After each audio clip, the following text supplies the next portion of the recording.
पराग और सोहेल जुर्म की राह पर चल पड़े हैं। उन्होंने अतुल जायसवाल का अपहरण कर लिया है, जो कि एक जौहरी का 10 साल का बेटा है। फिरौती 1 लाख की मांगी गई है। 3 वर्ष पहले जब वो दोनों 12वीं कक्षा के छात्र थे, एक दिन इन दोनों लड़कों का अपने क्लास के लाठी तिवारी के जरिए ऑनलाइन पोर्नोग्राफी से इंट्रोडक्शन हुआ। अगला कदम था सेक्स का प्रैक्टिकल अनुभव करना। अब वो दोनों कॉलेज पहुंचते और उनका पूरा ध्यान जीनत काजमी और श्रुति राजगीर नाम की क्लासमेट्स पर केंद्रित हो गया। अपनी तलब में तड़पते दोनों युवकों ने एक शादीशुदा नंदिनी सिंह और शादीशुदा कपिल कुमार को ब्लैकमेल करना शुरू कर दिया, उनके अवैध अफेयर के वीडियो बनाकर, और हर महीने 5-5 हजार ऐंठ कर अपनी गर्लफ्रेंड्स जीनत और श्रुति पर खर्च करने लगे। उसी दौरान उर्मिला को मिलने ओम प्रकाश शुक्ला आ गया, जो दरअसल उर्मिला का पति था, जो उर्मिला को छोड़कर सालों पहले चला गया था। अब पराग को डर है कि उसकी माँ उनका घर ओम प्रकाश के नाम कर देगी, और पराग ने अब एक बहुत भयानक कदम उठाने का प्लान बनाया। क्या इन दो गुमराह हुए युवकों की जिंदगी का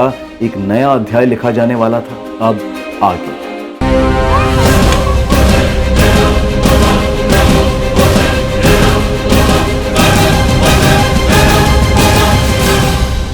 मर गई। चलो चलो, अब जल्दी से बॉडी को ठिकाने लगाना होगा। तुम लोग ने अपना फोन तो नहीं लाया ना साथ में? अरे नहीं यार, नहीं लाए हैं। तुम लोग दोनों निकलो और काम खत्म होते वापस आ जाना जल्दी से।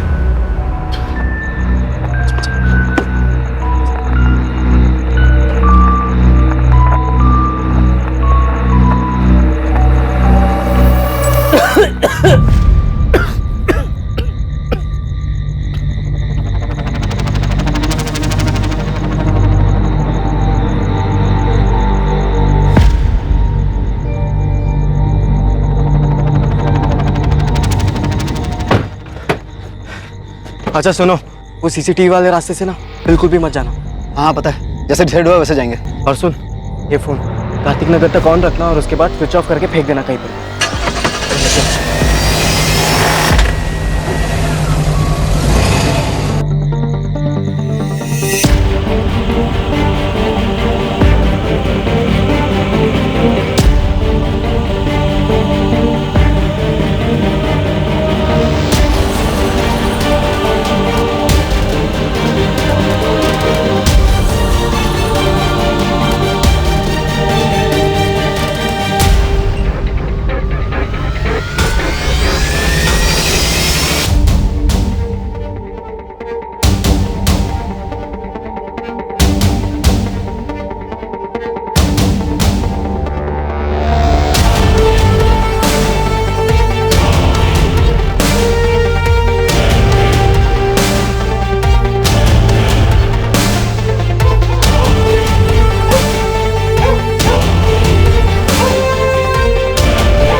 हो गया।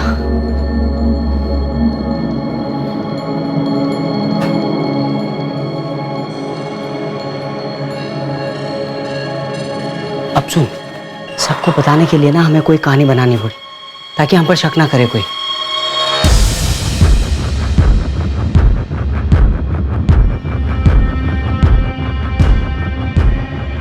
पराग, मूड बना, मूड। तू परेशान है, तू बहुत परेशान है। तू हर जगह ढूंढ आया है, तू ठीक से सोया भी नहीं है, तेरी लगी पड़ी है। सर, कल रात 11:30 के आसपास अचानक माँ ने मुझसे कहा कि वो कहीं जा रही है। कहाँ जा रही? मैंने उनसे पूछा, लेकिन उन्होंने मुझे जवाब नहीं दिया। वो कह रही थी कि कुछ काम है, तू सो जा। मैं सो गया सर, फिर अचानक 12:30 पौने के आसपास मेरी आँख खुली। मैंने देखा कि माँ अभी तक वापस नहीं लौटी थी, तो मैंने उन्हें फ़ोन करने की कोशिश की, लेकिन उनका फ़ोन बंद आ रहा था। अगर गई हैं तो इतनी रात को कहाँ जा सकती? सर नहीं पता, पर माँ बहुत परेशान लग रही थी। क्यों क्यों परेशान थी? माँ कभी अपनी परेशानियों के बारे में मुझे बताती नहीं है। वो मुझे सिर्फ एक ही बात कहती है कि तू बस अपना पढ़ाई कर। तुम्हारे पास हाल फिलहाल की कोई फोटोग्राफ है तुम्हारी मम्मी की? मैं आपको फॉरवर्ड कर देता हूँ आपका नंबर। पराग, देखो तुम्हारी माँ एक अडल्ट है, थोड़ा टाइम देते हैं, हो सकता है कि वो खुद से वापस आ जाए। लेकिन सर पहले वो अचानक ऐसे कहीं पर भी नहीं गई है, वो भी इतनी रात गए। समझ रहा हूँ, लेकिन थोड़ा टाइम देते हैं। तुम घर जाओ और एक काम करो, अपने मोहल्ले वालों से पता करो, रिश्तेदारों में पता करो। सर मैंने सबसे पूछा, किसी को कुछ नहीं पता है। माँ की किसी से बात ही नहीं हुई थी इस बारे में। ठीक है, हम कुछ करते हैं। सर प्लीज थोड़ा जल्दी कीजिए।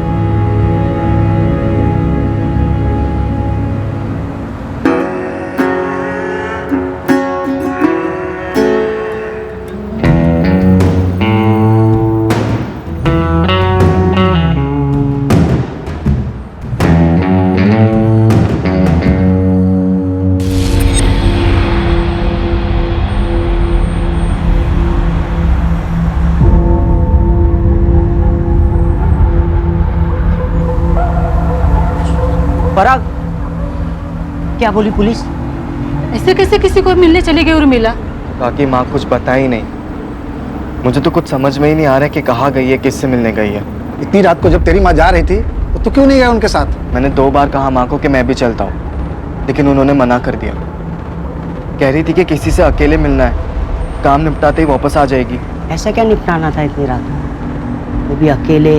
सुनील मुझे क्या पता, मुझे तो घबराहट हो रही है, जान निकली जा रही है मेरी।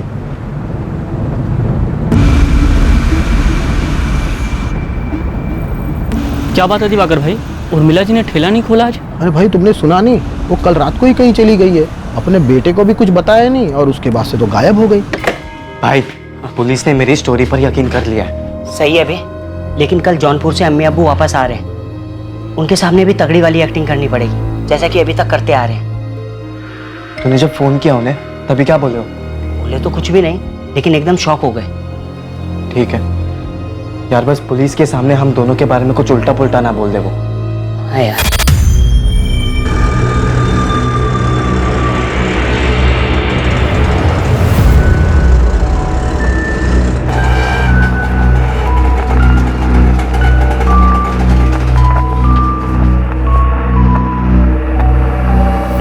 तुम चलो, मैं आता हूं।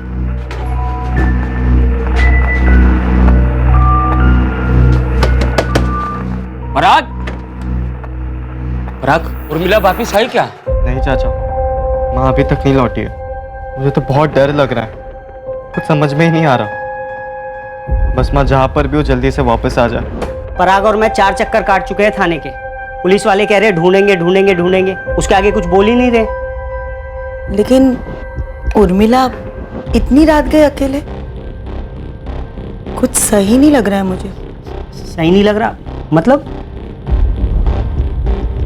कुछ नहीं।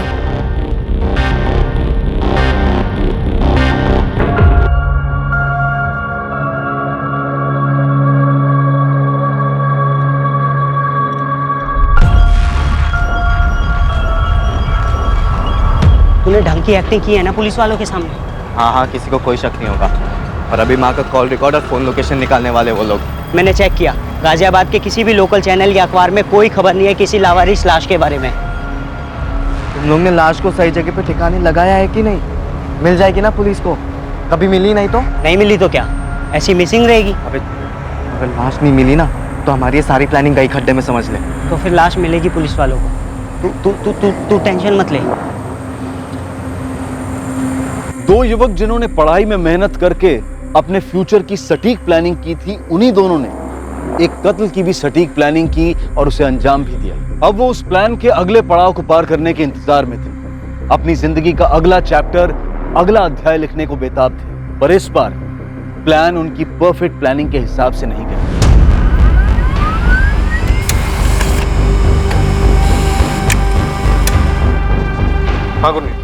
फोटोग्राफ मिल गया?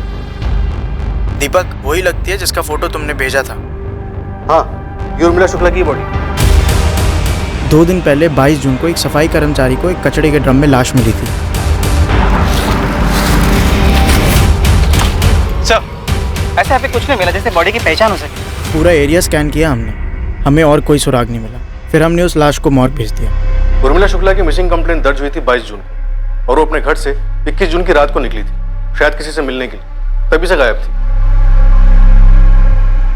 सुनिए, ये निपटाना है, क्या निपटाने गई होगी उर्मिला? मुझे लगता है ये मसला उसके घर को लेकर कुछ होगा। अम्मी अब्बू, पराग को पुलिस का फोन आया था। उन्हें क्या हुआ? खबर मिली उर्मिला की? गाजियाबाद में लाश मिली है।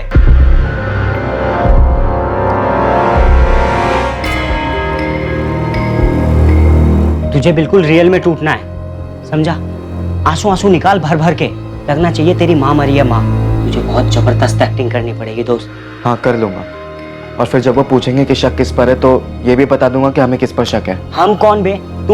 तुझे शक है, तू ऐसा बोलेगा। देख, मुझे ना बेकार में बीच में मत घसी।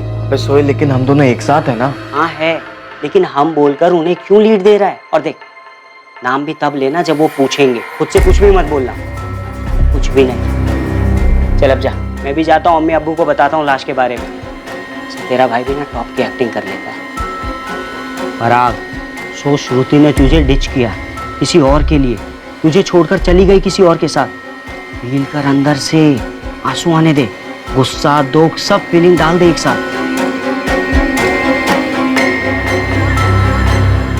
श्रुति, तुम मेरे साथ ये कैसे कर सकती हो? कैसे? कौन है वो? सो चुकी हो उसके साथ? धोखा दे रही हो मुझे? अरे क्या क्या नहीं किया मैंने तुम्हारे लिए, और तुम?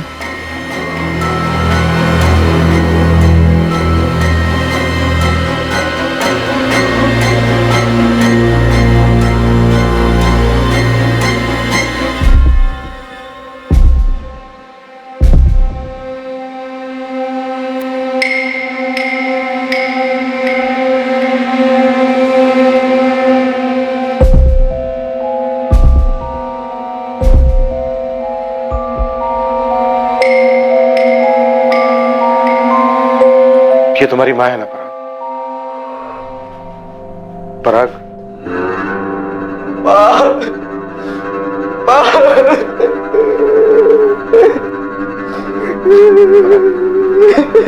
पराग, जिस रात ये घर से निकली थी उसी रात मारी। मौत गला घोटने से हुई है इंस्पेक्टर। लाश मिलने के तकरीबन 10 घंटे पहले। लाश 22 जून की सुबह 7:20 पे मिली थी गाजियाबाद के डंपिंग ग्राउंड से। तो 21 जून की रात 11:30 और 12:30 के बीच मर्डर हुआ होगा। Sexual assault? नहीं, लेकिन इंस्पेक्टर इस मर्डर में 1 से ज्यादा लोग इन्वॉल्व होंगे। वो कैसे डॉक्टर? ये देखिए, हाथों को किसी ने जकड़ कर रखा था, उंगलियों के क्लियर निशान है, पहला बंदा, और पैरों पर भी ताकत लगाकर पकड़ने के निशान है, दूसरा बंदा, और तीसरे गला घोटा। राइट। सर, किसने मारा मेरी माँ को? किसने मारा और क्यों मारा? पराग, संभालो अपने आप। पराग, हमें तुमसे कुछ डिटेल्स लगेगी। लेकिन उस रात माँ बाहर गई क्यों थी? क्यों गई थी माँ बाहर? क्यों माँ? पराग और सोहेल ने इन्वेस्टिगेशन को एक दिशा में भेजा था। पूरी प्लानिंग के साथ इस दिशा को तैयार किया गया था, सिर्फ पुलिस को गुमराह करने के लिए।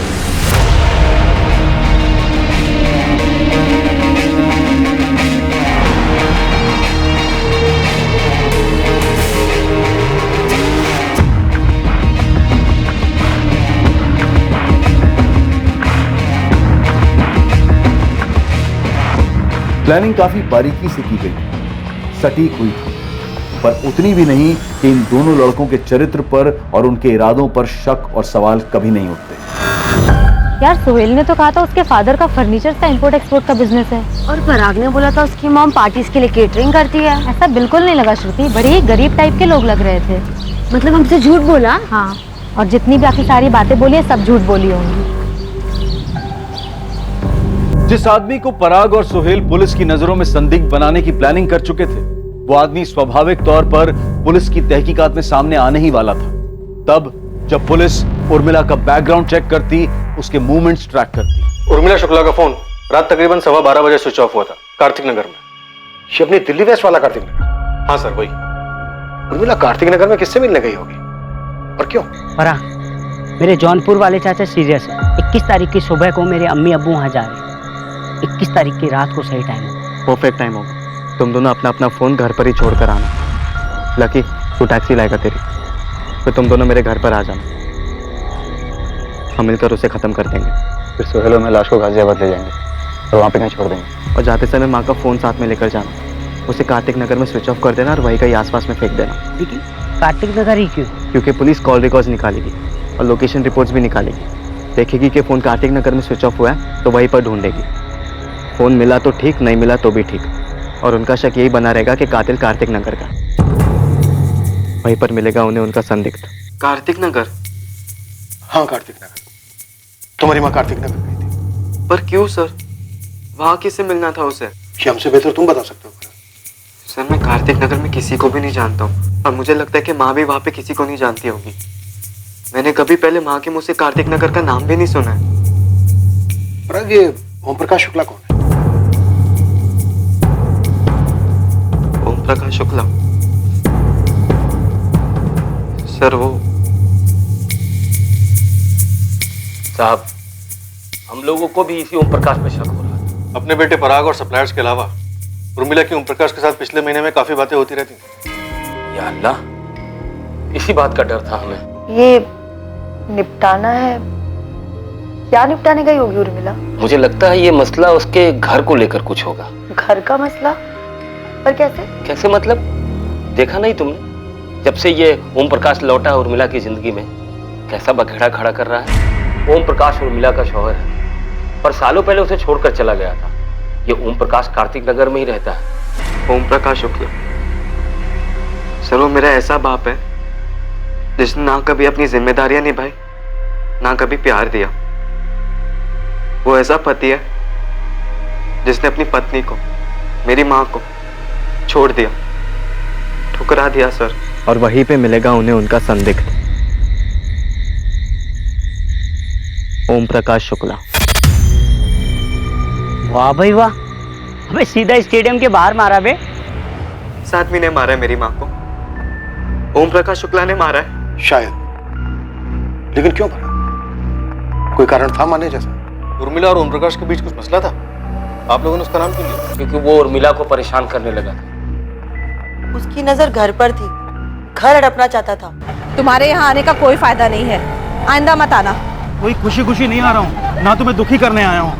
मैं तकलीफ में हूँ उर्मिला। घर बेच देते हैं, आधा आधा कर लेंगे। मुझे ये घर बेचना ही नहीं है। जब हम लोग अलग हुए थे ना, तो मैंने तुम्हें घर दिया था रहने के लिए। कोई नाइंसाफी नहीं की थी तुम्हारे साथ। आज जब मुझे पैसे की जरूरत है तो तुम मदद करने से इनकार कर रही हो। तुम नाइंसाफी नहीं कर रही हो मेरे साथ। नाइंसाफी? मैं कर रही हूँ नाइंसाफी? और तुमने जो किया था वो इंसाफ था। बहुत अच्छे, मुझे मरने के लिए अकेला छोड़ गए थे, वो इंसाफ किया था तुमने। है, रहने दो इन सब बातों को। ये घर अब तुम्हारा नहीं है, ये घर मेरा और मेरे बेटे का है। इस घर पर और हमारी जिंदगी पर अब तुम्हारा कोई हक नहीं। मैं कहाँ जाऊंगा उर्मिला? यही पूछा था ना मैंने तुमसे, गिड़गिड़ाया भी था जब तुम उस रेशमा के पास चले गए थे। वो तुम्हें वो दे सकती है जो मैं तुम्हें कभी नहीं दे सकती ना। यही कहा था ना जाते जाते तुमने। तो जाते जाते ये भी सुन लो, मैं तुम्हें जो नहीं दे सकती ना, वो ये घर है। जाओ यहां से वापस।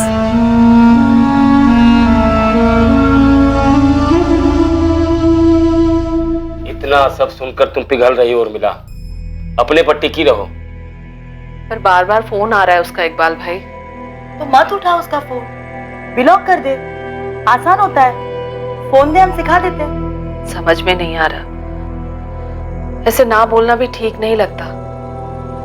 यादें जुड़ी हैं उसके साथ। कैसी यादें? हमारे सामने छोड़कर चला गया तुम्हें, कहीं का नहीं छोड़ा। और अब ये मत कहना कि जो भी है जैसा भी है तुम्हारा पति है। ये ओम भाई मतलबी आदमी है और लालची भी। मुझे तो लगता है ये सारे पैसे उस रेशमा को देने की फिराक में है। उस डायन ने ही भेजा होगा उसे यहाँ। और एक बेटा भी है ना, विकास। अब ये रेशमा और विकास के चक्कर में ओम भाई फिर से तुम्हारी जिंदगी का सत्यानाश करने आ गए। खुद के बारे में सोचो उर्मिला, खुद के। और अपने साथ अपने बेटे पराग की। ठीक है? असर नहीं हुआ होगा हमारे नसीहतों का, बहक कर चली गई होगी ओम के पास। वैसे घर के कागजात ओम भाई के नाम पर थे, हो सकता है उर्मिला ने कुछ ज्यादा मांग लिया हो, इसीलिए मार डाला होगा उर्मिला को ओम भाई ने। पराग, पराग बेटा, अरे पराग? सुनो तो। पराग, पराग, टूट सा गया है बेचारा।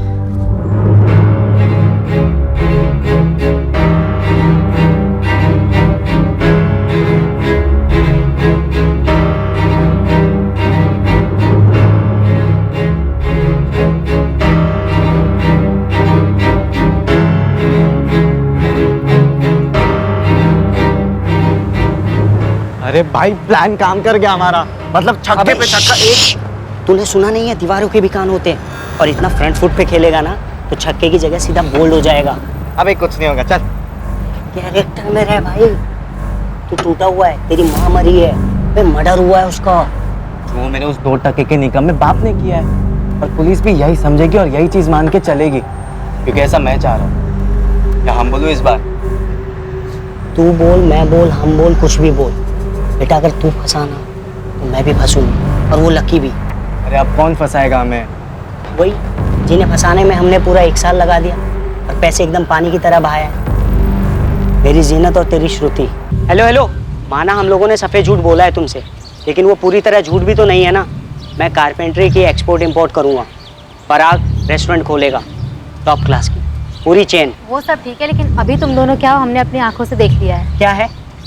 हाँ, चोर लुटेरे डकैत हैं, सिर्फ गरीब है ना, मेहनत करने वाले ईमानदार गरीब। सिर्फ इस वजह से तुम हम लोगों को छोड़कर जाओगी, नीचा दिखाओगी हमारे माँ बाप को। हमारा ये मतलब नहीं था, हम किसी को भी नीचा नहीं दिखाना चाहते। हमें बस ये जानना है कि तुम दोनों ने हम पर आज तक जितना भी पैसा खर्चा किया है, खास करके डीटी रिसोर्ट पर, वो आए कहाँ से? तुमने मुझसे कहा था कि तुम्हारे अब्बू के फर्म में तुम्हें अलावेंस मिलता है, वो झूठ था। तो सच क्या है सोहेल, हमें जानना है। मैं आज ही पराग से जाकर पूछूं। अरे रहम करो यार उस बेचारे पे, वो अपनी माँ के मौत के गम में वैसे ही चूर चूर है। वो सब हम समझ रहे हैं, इसलिए तुम दोनों से आज तक कुछ नहीं पूछा, पर अब हमें डाउट हो रहा है। डाउट हो रहा है? कैसा डाउट? यही कि तुम दोनों के पास जो पैसे आते थे वो गड़बड़ वाले पैसे थे, और हमें किसी भी तरह के गड़बड़ में इन्वॉल्व नहीं होना है, और खास करके तब जब पराग की मॉम का मर्डर हो चुका है। लेकिन उसका हम लोगों के रिलेशनशिप से क्या मतलब? सोहेल, रिलेशनशिप जो झूठ की नींव पर खड़ी हो वो रिलेशनशिप ही नहीं होती। अरे इतनी भी क्या चर्बी चढ़ गई है उन्हें? जब पैसे खर्च कर रहे थे तब तो कुछ नहीं बोले, अब अचानक से प्रॉब्लम कहाँ से आ गई? मेरे बाप की लौंडिया है ना। अबे माँ ने एफडी की है पूरे 2.5 लाख रुपए की, जो अब मेरे नाम पे होने वाली है। और वो दिवाकर है ना मेरे दुकान के बगल में चाय वाला, उसने बोला कि ठेला वो संभाल लेगा। अभी महीने के 10,000 रुपए देने को तैयार है वो। हालांकि जिंदगी अभी सेट होने वाली थी और इन्होंने नौटंकी शुरू कर दी। देख, मैं समझा तो देता, पर उन्होंने तेरे माँ की मर्डर की बात शुरू कर दी, तो मैंने कुछ ज़्यादा बोला नहीं। पर पराग, पुलिस हम पर शक करते करते जीनत और श्रुति के पास पहुंची, और उन दोनों ने हमारे खर्चे और हमारे झूठ के बारे में उल्टी कर दी, तो अपना वो चैप्टर खुलेगा जो आउट ऑफ सिलेबस हो चुका है। यार सोहेल डरा मत तू अभी प्लीज। मैं डर रहा हूँ तो तू क्यों नहीं डरेगा? और वैसे भी यहाँ सिर्फ यही प्रॉब्लम थोड़ी ना है। और क्या प्रॉब्लम है? लक्की बहुत दिमाग चाट रहा है वो आजकल मेरा। यार मैं इतना ही कह रहा हूँ कि पराग अपना घर बेचेगा, उसको उसके पैसे मिलेगा, वो मेरे 2 लाख रुपए दे देगा। ठीक है मानता हूँ, लेकिन अभी के लिए कुछ तो दो यार। यार हमारी पहले भी डिस्कशन हो चुकी है इस बात को लेकर, और तूने माना भी था कि तुझे तेरे हिस्से के पैसे तभी मिलेंगे जब ये सारा मामला ठंडा हो जाएगा, यानी कि मेरा घर बिकने के बाद यार। और वो बहुत जल्दी होने वाला है लक्की। पुलिस उस ओम प्रकाश के पीछे हाथ धो के पड़ी हुई है भाई, हम किसी भी रडार में नहीं है दूर दूर तक भाई। महीने 2 महीने की बात है यार लकी। यार मैंने तुम लोग का साथ दिया, प्लान के आखिर तक तुम लोग के साथ में था, मेरी गाड़ी यूज हुई यार, जेब खर्च के लिए 20,000 तो दो, चलो 15,000 ही सही। अच्छा 15 नहीं, मैं तुझे पूरे 20,000 रुपए दूंगा, लेकिन अभी नहीं, 1 हफ्ते बाद। 1 हफ्ते में मेरी माँ की एफडीज मेरे नाम पे हो जाएगी भाई यार, तब तक थोड़ा शांति रख प्लीज। और लकी ये बात मत भूल कि हम एक साथ हैं, एक टीम में हैं।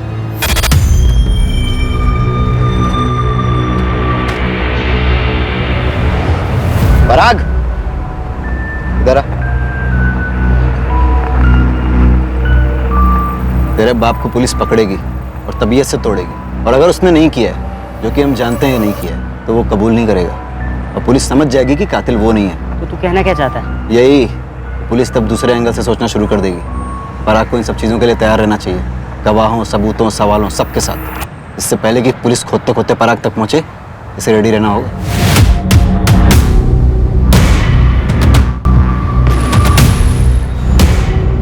ऐसा कुछ नहीं होगा यार, भाई नेगेटिव नहीं सोचते हैं। नेगेटिव की बात नहीं है यार सोहेल, लकी सही कह रहा है, अपने को रेडी होना होगा। किस लिए और किस चीज के साथ भाई? एक नए कातिल और एक नए एंगल के साथ। और किस पर उंगली उठाएंगे? अच्छा सुन, तेरी माँ का किसी के साथ अफेयर उफेयर है क्या? क्या बकवास कर रहा है यार सोहेल? भाई देख, मर्डर ना या तो प्यार या दुश्मनी में होता है या किसी लालच में। अब ये बता, इन तीनों में से कोई सा एंगल तेरी माँ की लाइफ में डाल सकते हैं? तेरे अम्मी अब्बू। मैंने बकवास की तो तू भी बकवास करे। अबे मेरे अम्मी अब्बू को बीच में मत घसीट भाई। घसीट नहीं रहा हूँ यार सोहेल, मैं उन्हें भी तेरी और मेरी जिंदगी से बाहर निकाल रहा हूँ, जैसा मैंने मेरी माँ को निकाला। और जब तक वो दोनों है ना, हमारे हाथ साला हमेशा बंधे ही रहेंगे। पराग, चल एक सेकंड के लिए ये मैं भूल जाता हूँ कि वो मेरे अम्मी अब्बू है और हम उन पर डाल भी देते, पर लॉजिक कहाँ है भाई? जिस दिन मर्डर हुआ था ना, उस दिन तो वो जौनपुर गए थे ना, तभी तो 21 की रात को हमने सेटलमेंट की थी इस चीज की। भूल गया? देख दोस्त, वो तेरा बाप है। बाप नहीं है वो मेरा, ओम प्रकाश। हाँ वो ओम प्रकाश, वो ओम प्रकाश टूटेगा भाई। पुलिस इतना मारती है ना, इतना मारती है ना कि साला कोई कुछ भी कबूल लेता है। और पुलिस के पास तो अब बहुत सारे प्रूफ है ना, फोन रिकॉर्ड है, फोन लोकेशन रिकॉर्ड है, सब कुछ तो है भाई। देख, ओम प्रकाश टूटेगा, हमें किसी और एंगल को ढूंढने की कोई जरूरत नहीं है।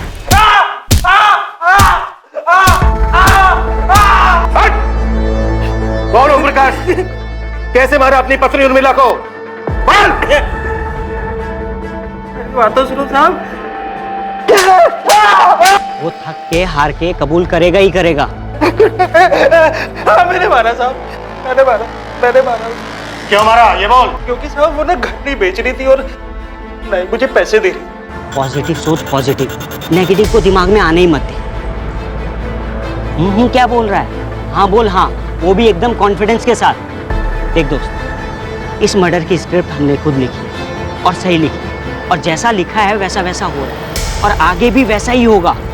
बस तू कॉन्फिडेंस के साथ रह, क्योंकि कॉन्फिडेंस ना बहुत कुछ होता है। इन दोनों युवकों को पूरा भरोसा था, कॉन्फिडेंस था कि उनकी साजिश रंग लाई थी। वो ये मानकर चल रहे थे कि ओम प्रकाश शुक्ला उनके प्लान के हिसाब से कातिल साबित होगा, लेकिन इन दोनों के लिए एक नहीं बल्कि दो दो झटके इंतजार कर रहे थे। उनमें से एक ऐसा था जो पराग शुक्ला को तन मन और आत्मा की गहराई से झकझोर कर रख देने वाला था, और ये झटका उसके पहले अध्याय के पन्नों में छुपा रहा।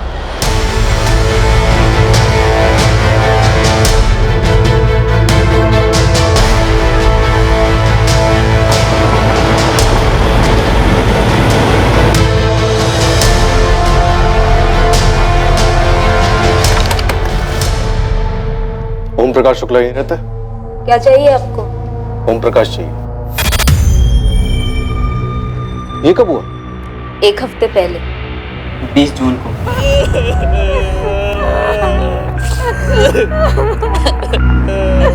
आप मेरे पापा को क्यों ढूंढ रहे हैं सर? तुम्हारे पापा की पहली पत्नी उर्मिला शुक्ला का 21 जून की रात को मर्डर हो गया। देखिए हमारा इस सबसे कोई लेना देना नहीं, और मैं तो कभी उस उर्मिला से मिली तक नहीं। लेकिन ओम प्रकाश मिल रहा था, बात हो रही थी। ओम प्रकाश की डेथ कैसे हुई? कैंसर, 1 साल से था, इलाज के लिए पैसे नहीं थे हमारे पास। विकास के पापा ने कितनी मिन्नतें की थी उस उर्मिला से कि घर बेचकर आधे पैसे दे दे, लेकिन नहीं दिया उसने। 21 जून की रात को उर्मिला यहाँ आई थी? वो यहाँ क्यों आने लगी? और मैंने कहा ना कि मैं तो उस उर्मिला से कभी मिली तक नहीं। विकास, तुम मिले हो कभी उर्मिला से? नहीं। अपने सौतेले भाई पराग से कभी मिले हो? मेरा कोई भाई भाई नहीं है। वो पराग या जो भी है, वो तो ओम प्रकाश का बेटा भी नहीं। बेटा भी नहीं है मतलब? नहीं है मतलब मुझे नहीं पता है या नहीं। अभी तो बोला नहीं है। देखिए, जब मैंने ओम प्रकाश से शादी की थी, उसने मुझे कहा था कि उसकी एक पत्नी थी जिसे उसने छोड़ दिया।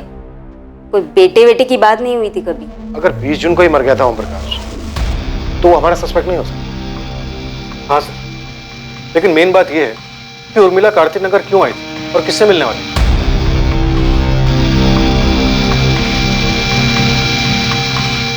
अरे मुझसे पहले पूछ लिया होता, मुझे तो पता था कि ओम भाई का देहांत हो गया।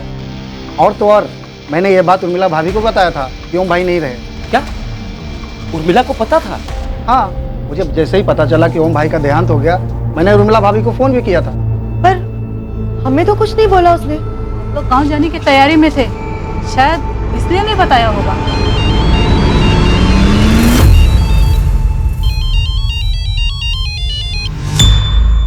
हेलो इकबाल, ये जो पराग है क्या ये ओम प्रकाश का बेटा नहीं है?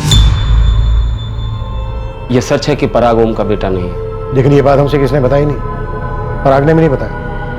बहुत कुछ छुपाया जा रहा है हमसे। छुपाया तो नहीं साहब, लेकिन ये बात मायने नहीं रखती, इसलिए जहन में नहीं आई। क्या बात मायने रखती है, क्या बात मायने नहीं रखती है, ये हम तय करेंगे। पराग के बाप का नाम क्या है इकबाल? उर्मिला का कोई पहला पति भी था?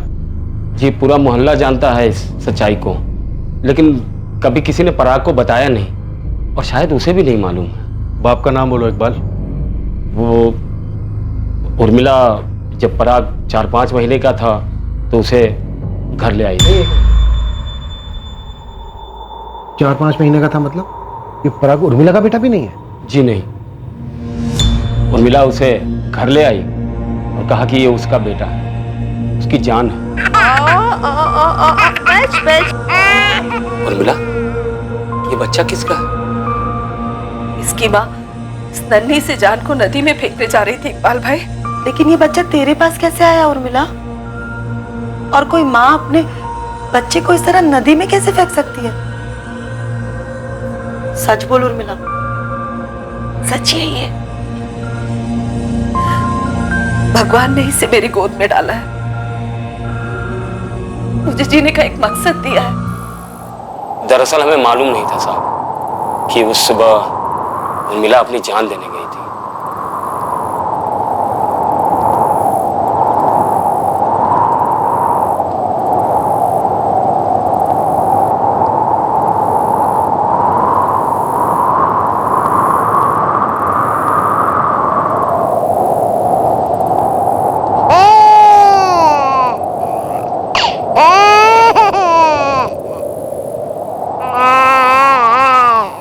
दोनों ही बहुत डरे हुए थे। मुझे लगा कि वो भी कूदने आई इस बच्चे के साथ, और मैं इसलिए कूदने चली थी कि मेरा कोई बच्चा नहीं है। क्या करने चली थी तू? तुझसे मतलब? चल अपना रास्ता नाप चल। तू इस बच्चे के साथ कूदने जा रही थी? कहाँ ना, दखल मत दे, चल यहाँ से। तू क्यों मरना चाहती है? तेरा तो बच्चा है ना, दिमाग खराब है तेरा। मैंने भी देखा है तुझे, यहाँ तू हवा खाने तो आई नहीं है, कूदने ही आई है ना। हाँ, वो इसलिए क्योंकि मेरे कोई औलाद नहीं है, वरना कभी हो सकती है। मेरा पति मुझे छोड़कर इसीलिए चला गया। ये ओम प्रकाश उर्मिला को छोड़कर चला गया शादी के 7 साल बाद। एक बार उर्मिला पेट से भी थी, लेकिन गर्भ ठहरा नहीं, बच्चा गिर गया। मुझे अब कोई फर्क नहीं पड़ता। तो मुझे बच्चा नहीं दे सकती है तो बस अब अलग होते हैं। तुझे गांव लौटना है, जो करना है कर। तुमने किसी और से रिश्ता जोड़ा है ना? अब ये सब बातें करने का कोई मतलब नहीं है। कोई रेशमा है ना? बोला ना, बात नहीं करनी है। बोलो ना, कोई रेशमा है ना? हाँ है। जो वो मुझे दे सकती है ना, वो तू मुझे कभी नहीं दे सकती है। बात आ रही है समझ में?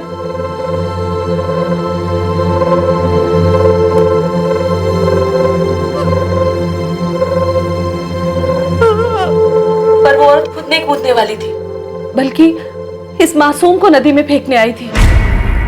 क्या? लेकिन क्यों? क्यों से तुझे क्या मतलब है? हाँ, तुझे कूदना है तो तू कूद, मैं मुंह फेर लेती हूँ। तो इस बच्चे को इसलिए फेंकना चाहती है क्योंकि ये लड़की है? अबे ओ, लड़का है समझी? कितना प्यारा है ये, क्यों मारना चाहती हो इसे? क्योंकि मुझे नहीं रखना है इस मुसीबत को। क्या करूंगी मैं इसका? बाप कौन है इसका? एक ग्राहक था, कहता था मुझसे प्यार करता, शादी करेगा मुझसे साला। डाल के चला गया इसको मेरे पेट में। जब मैंने बोला कि मैं पेट से हूँ, शादी कर लेते हैं, तो हाना हाना करने लगा और फिर अचानक गायब हो गया। 4 महीने हो गए इस मुसीबत को। इसकी वजह से ना कुछ धंधा कर पा रही हूँ, ना कुछ और। पर इसमें इस मासूम की क्या गलती है? इसे क्यों मारना चाहती हो तुम? चल अब भाषण मत दे समझी। अगर इतना ही तरस आ रहा है ना इस मासूम पे, तो ले, ये ले, तू रख तो इसे। और सुन, मुझे ढूंढने की कोशिश बिल्कुल मत करना, और पुलिस के पास तो जाना ही मत, क्योंकि मिलूंगी नहीं मैं।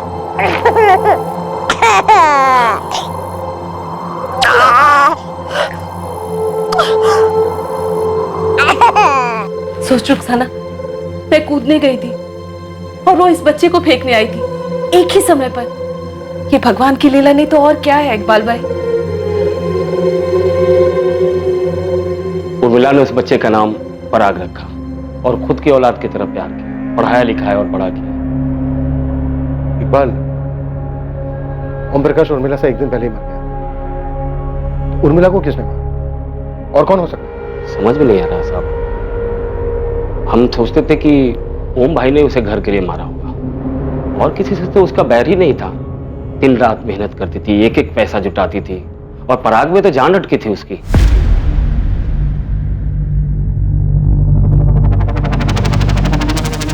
पराग को अपनी ही जिंदगी के पहले अध्याय की पूरी सच्चाई इतने सालों बाद पता चली थी। अब तक बिना किसी अफसोस या दोषी भावना के जुर्म के रास्ते पर चला था पराग, और अब वही पराग पछतावे के भंवर में डूबने लगा था।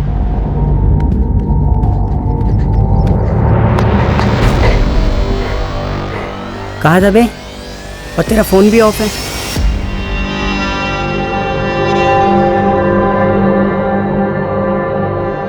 मैं समझ सकता हूँ यार, तेरी लगी पड़ी है जानकर कि तुझे पहले से पता था सोहेल?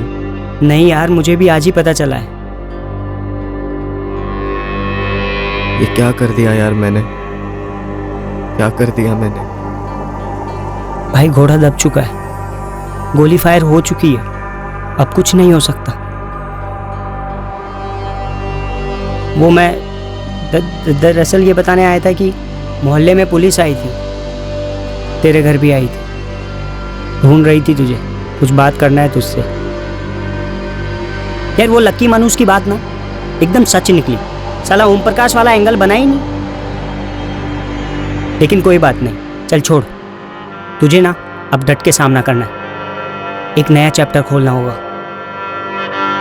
सुन रहा है ना पराग? बेचारे पराग को हमें ही संभालना होगा। एक तो माँ को खोना, उसके बाद इस खबर का सदमा। हाँ, बेचारे के साथ कुछ ज्यादा ही बुरा हुआ, लेकिन रुखसाना, उर्मिला को किसी ने मार डाला है। वो कार्तिक नगर क्यों गई होगी?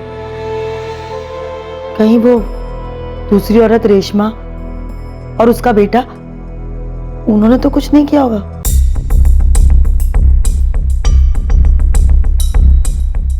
जाहिर तौर पर पुलिस को भी रेशमा और विकास पर शक हुआ, पर साफ तौर पर इन्वेस्टिगेशन में उनके खिलाफ कुछ मिलने वाला नहीं था जिससे पुलिस उर्मिला के कत्ल से उन्हें जोड़ पाती। दरअसल ओम प्रकाश की बीमारी से मौत होना पराग और सोहेल के प्लान को भंग कर गया। पराग, हमने रेशमा और उसके बेटे विकास को काफी खबर दिया, लेकिन इस बात की पूरी संभावना है कि तुम्हारी माँ के कातिल नहीं। तो फिर और कौन हो सकता है पराग? तुम्हारी माँ का कार्तिक नगर जाने का क्या कारण था? ओम प्रकाश तो एक दिन पहले ही गुजर गया था, और तुम्हारी माँ को इस बात की पूरी जानकारी थी।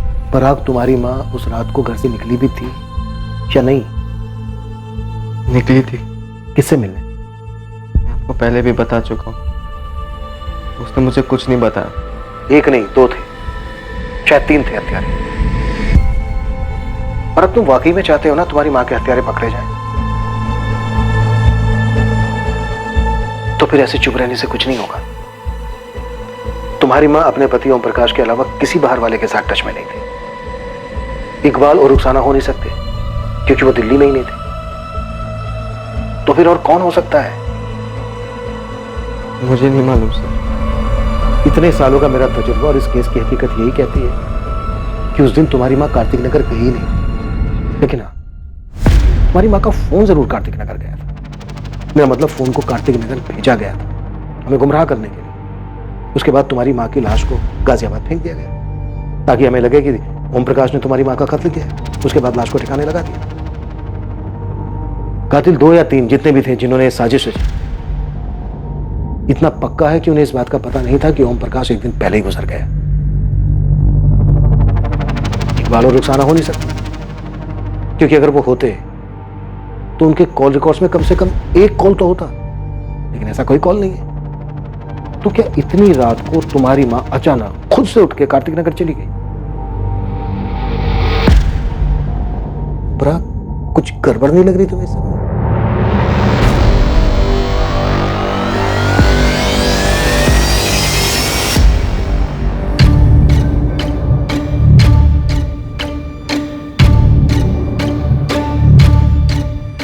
पराग आउट हो गया है, क्या हो गया उससे मुझे मतलब नहीं है। मेरे को मेरा पैसा चाहिए बस। अबे मेरे को नहीं चाहिए क्या? लेकिन आएंगे कहाँ से? पराग घर बेचेगा, एफडी तोड़ेगा तभी ना।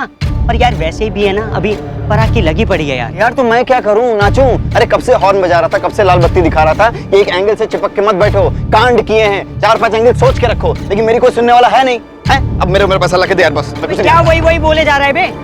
ऐसे बोलने से क्या ऊपर से बरसेंगे क्या एटीएम की तरह पैसे? थोड़े दिन करके कितना दिन चाहिए तुम लोगों को यार? मेरी गाड़ी यूज हुई, मेरा प्लान तक मैं साथ में था तुम लोगों के। अरे कुछ तो सोचो यार मेरे बारे में। तो थोड़े दिन रुक जाना। बोल, इधर जवाब देना देख के। पड़ोसी और लंगोटिया सोहेल को तो आप जानती हैं, ये उनके स्कूल का तीसरा दोस्त लकी टैक्सी चलाता है।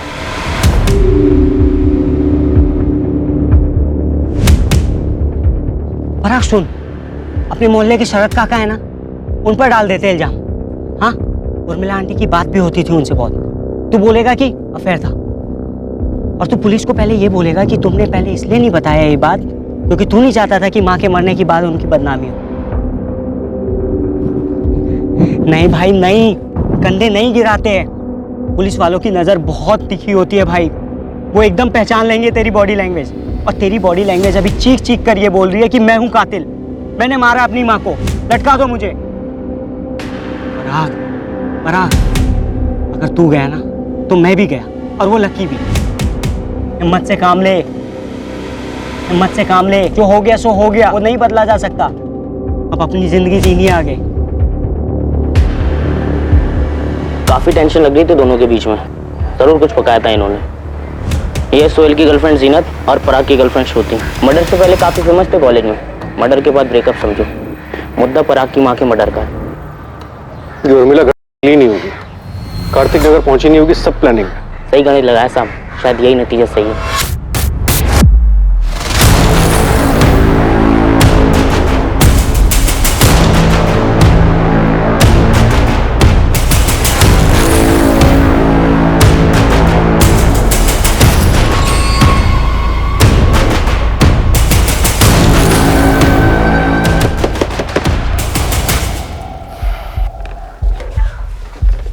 चल पराग, तेरे माँ के कातिलों का पता चल गया। जी जरा अपने बेटे सोहेल को बुलाइए। सोहेल, इधर आना बेटा। हाँ अब्बू। सोहेल, पराग के माँ के कातिलों का पता चल गया। कौन है साहब? 3 लड़के, उसमें से एक तो आपका बेटा सोहेल ही है। ये क्या बात बोल रहे हैं साहब? सब आप लोग मुझे फंसा रहे। चल साहब। गाड़ी में पराग भी बैठा है, वो भी यही कह रहा था। और वो तीसरा लड़का लक्की तिवारी, उसका भी यही कहना है। चले? सर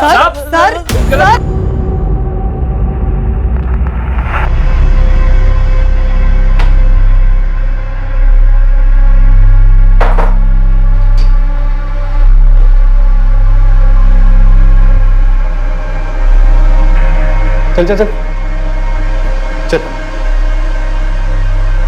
सीधा खड़ा रहे। लेकिन सब कुछ बता दिया भरपूर कुटाई के बाद। अब तुम दोनों ये डिसाइड कर लो कि ऐसे ही बताना है या फिर तुम दोनों को भी कुटाई चाहिए। मेरी माँ का मर्डर मैंने किया। क्यों? वो घर बेच के सारा पैसा उस ओम प्रकाश को देना चाहती थी। वही बेटा है ना जिसे अब तक संभाला मैंने, बड़ा किया। तू भी वही माँ है ना जो मुझे बोलती थी कि मेरा बाप एक बहुत भला और नेक इंसान है जो चल बसा। तू ही सोचना, झूठ बोलना और छुपाना किससे सीखा है मैंने? सोच। पराग, एक बात कान खोलकर सुन ले। मैं ये घर बेचकर आधे नहीं पूरे पैसे ओम प्रकाश को दे रही हूँ ताकि उसके इलाज में काम तो आए, और तुझे एक पैसा नहीं दूंगी। और तब तक नहीं दूंगी जब तक तू नहीं बताएगा कि तू और सोहेल करते क्या हो। इतना तो पता है मुझे कि तुम दोनों बहुत गलत कर रहे हो। अरे बदल गए हो तुम पराग। माँ हूं तुम्हारी, दिखता है मुझे। बोलो क्या करते हो तुम दोनों? आखिरी मौका दे रही हूँ, सच सच बताओ इतने पैसे कहां से आए, वरना मैं पुलिस में जाऊंगी।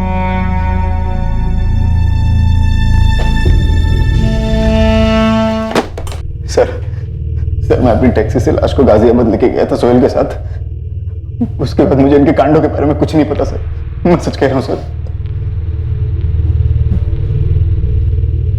सोहेल, बाकी के कांड क्या थे? पराग, इतने सारे पैसे कहां से आए? सोहेल, पराग, बताना तो तुम्हें पड़ेगा ही, वरना तुम्हारी हालत भी ऐसी हो।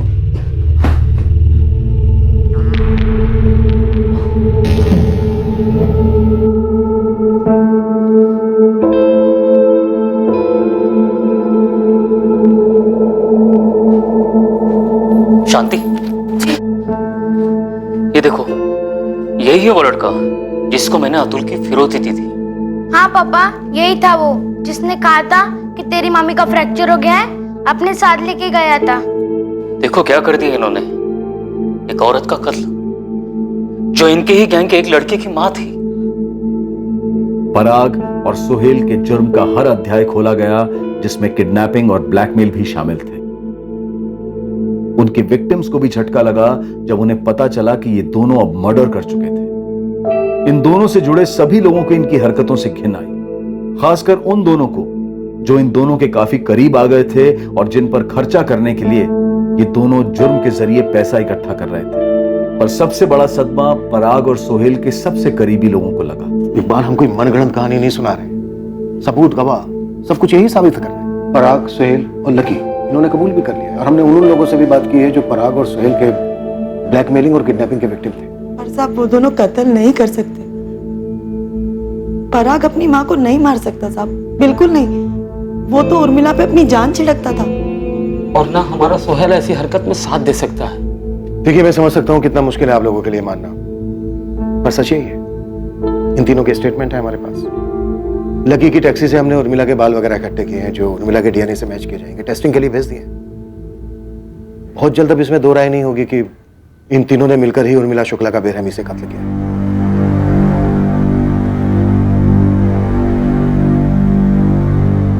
जुर्म के सफर का यह आखिरी अध्याय कभी बदलता नहीं। जुर्म की राह पर चलने के पहले के सारे चैप्टर्स बदले जा सकते थे, अलग स्याही से लिखे जा सकते थे, लेकिन एक बार गुमराह होकर उन्होंने अपना रुख ही बदल दिया तो बस सड़क ही एक तरफा हो गई और जुर्म के पहले अध्याय ने ही आखिरी अध्याय को लिख दिया। Crime never page. कुमार अवस्था कभी रुई जैसी नाजुक तो कभी ज्वालामुखी जैसी विस्फोटक होती है। शरीर में हार्मोन्स उधम मचाते हैं और बहुत ही स्वाभाविक और नेचुरल तौर पर टीनेजर्स को अपनी सेक्सुअलिटी को एक्सप्लोर और एक्सप्रेस करने की तीव्र इच्छा होती है। लेकिन इस दौर की हदें क्या है? वो कौन सा कदम लेने से पहले रुकना है जिससे खुद को और दूसरों को नुकसान और तकलीफ हो सकती है? इसे समझाना और टीनेजर्स को गाइड करना ये हम पेरेंट्स का दायित्व है, ड्यूटी है। वरना एक गलत कदम टीनेजर में सही और गलत को समझने की शक्ति को कमजोर कर सकता है। पराग शुक्ला, सोहेल कुरैशी और लकी तिवारी, इन तीनों को पराग की मां उर्मिला शुक्ला के कत्ल के इल्जाम में गिरफ्तार किया गया। बिना किसी गिल्ट के बिंदास जुर्म करते चले पराग को अब गहरा एहसास है, पछतावा है कि उसने एक ऐसी मां को मार डाला जिसने उसे मौत के मुंह से छीनकर अपनी पूरी जिंदगी से सींचा था। अब मैं अनूप सोनी आपसे विदा लेता हूं, फिर मुलाकात होगी। और याद रखिए, क्राइम और आपके बीच में सिर्फ इतना फर्क है कि आप कितने सतर्क हैं। सतर्क रहें, सुरक्षित रहें। जय हिंद।